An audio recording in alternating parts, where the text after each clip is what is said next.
What's up, y'all? Welcome back to Hunting A. This is another episode of the Hunter's Log Truth on the Stand, where we sit down with hunters from all over, talk stories, memories, and what keeps us going back in the woods. Today, I've got my Uncle Ben with me. We're going to swap a few hunt stories, share some laughs, and maybe pick up a few tips along the way. So grab a seat and let's get into it. First question is, how'd you get started into hunting? The earliest I can remember starting into hunting was with my dad. He would take us dove hunting on occasion, and then he would every once in a while we'd get to go deer hunting with my uncles and just spending time in the woods when I was little. Who got you started into it? Deer hunting would be my dad, and then dove hunting. Duck hunting would be my cousins. They bought me my first duck call and stuff like that, and it was something that was just memorable for me. What would you say your favorite or earliest hunting memory is? It would be the time that my dad took us dove hunting, and we were hunting in a field in Harrisburg, Arkansas, and the doves were flying everywhere. We really couldn't get a bead on anything. They were just all over the place, and I got a little excited, and my dad was standing in front of me, and I laid the barrel of my shotgun on my dad's shoulder and shot a dove, and I got griped at all day after that. What does hunting mean to you? Memories, family time, alone time, and sometimes it's just peace. How would you describe yourself in one word as a hunter? And one word as a hunter would be average, I guess I would say. I don't get to hunt as much as I want to, but I have a lot of hunting ambitions that I've yet to fulfill. Tell me about one of your most unforgettable hunts. Deer or duck. Um, my deer hunting most unforgettable hunt was probably the first deer I shot. I had bought into a lease with some friends, and we were down south near Beebe, Arkansas, and I had a deer walk out, a little button buck that was about 30 yards from me. I shot it, and I waited my hour like everybody tells you to in the stand. Don't move. Got down, and I found no blood. I was looking all over, and I got real nervous. I got upset at myself, and one of the guys in the hunting lease with me showed up, and he said, a lot of times muzzleloaders won't leave blood. He said, because it's such a fast round shot out of a gun. And we just started making circles in the woods, and not 40 foot from where I was standing there laid the little button buck over off in the leaves. I just couldn't see it.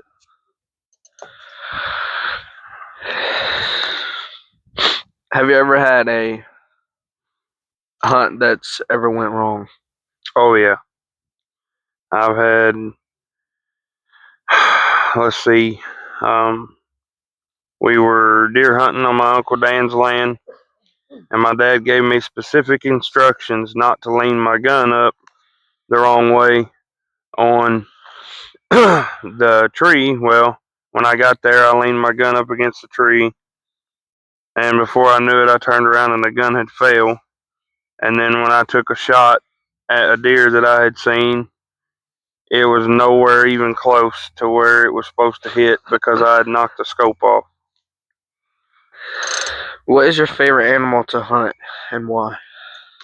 Um, well, it would probably be, I don't have one, it's deer and duck, because the deer hunting gives me the peace and quiet, and then the duck hunting because the camaraderie and the memories of just being there with friends and being able to talk, and you're not by yourself. You don't have to be quiet, and you can have a good time.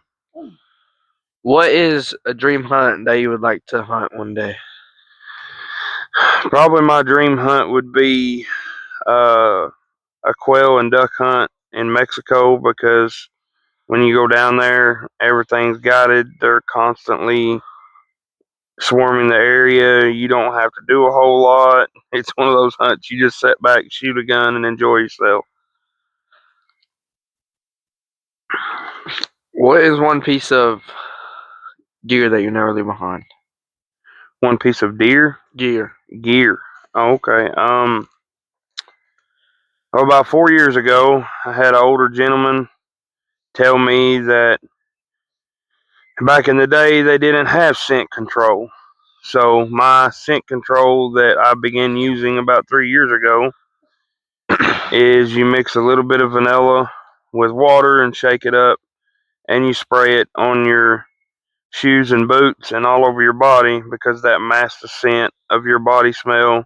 And then I soak my stand burlap when I get into it because I don't know if it's true or not, but every deer I've shot, I've sprayed that on my stand and they showed up. Do you have any pre-hunt rituals or good luck routines? Yeah. Uh, in deer hunting, it's um, I make sure all my stuff is washed, take a shower in the morning with my scent control soap, and then I don't wear any clothes that I'm gonna hunt in out to where I'm hunting, and I get dressed in the woods. What is your go-to setup and strategy during deer season? Um, Man, to be honest, it would be I like my bow. I've yet to kill a deer with my bow, but when I bought my rifle a few years ago, it's it has low recoil, high output, and probably hunting out of some type of deer stand or a climber because it's easier to shoot stuff from up in the air, and ground blinds usually limit visibility.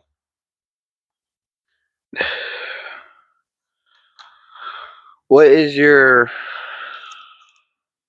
what's your strategy if the deer aren't moving? Um, my grandpa told me one time he would go on deer drives, and he would say if the deer aren't moving and you can't find a deer, is to get down out of your stand, walk with the wind in your face. That way the deer won't smell you coming. Move very slowly and quietly through the woods, and sometimes you luck up on a deer.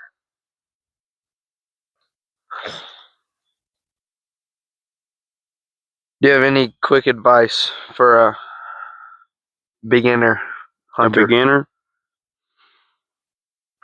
sit still and be quiet. Sit there. Sometimes you have to sit there all day. What keeps you passionate every season? Memories. The memories of taking my nieces and nephews and my kids hunting, and just the memories from my brothers and uncles and the hunts I've had over the years of being able to look back and say, well, that was a time when I was young. Now I want to give my kids and my nephews and nieces those type of memories when they're young. Would you shoot a deer if the fawn is with the mom?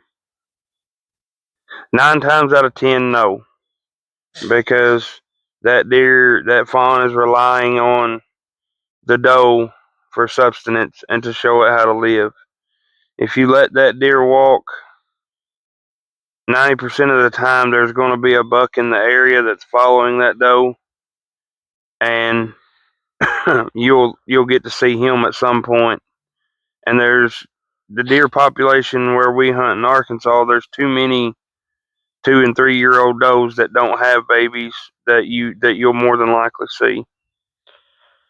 Would you say hunting with a rifle or a bow is better? It depends on the situation. If you're hunting with a bow, it's going to be more of a challenge because you have to let the deer get in closer, and it's more fulfilling to shoot a deer with a bow to me than it is with a rifle. But in some situations, if you're hunting big food plots or something like that, an open field situation, you're not going to be able to. You may see a lot of deer, but you're not going to be able to shoot one of them deer because they'll never get close enough. Do you have any buddy or family traditions you keep going every year? I do.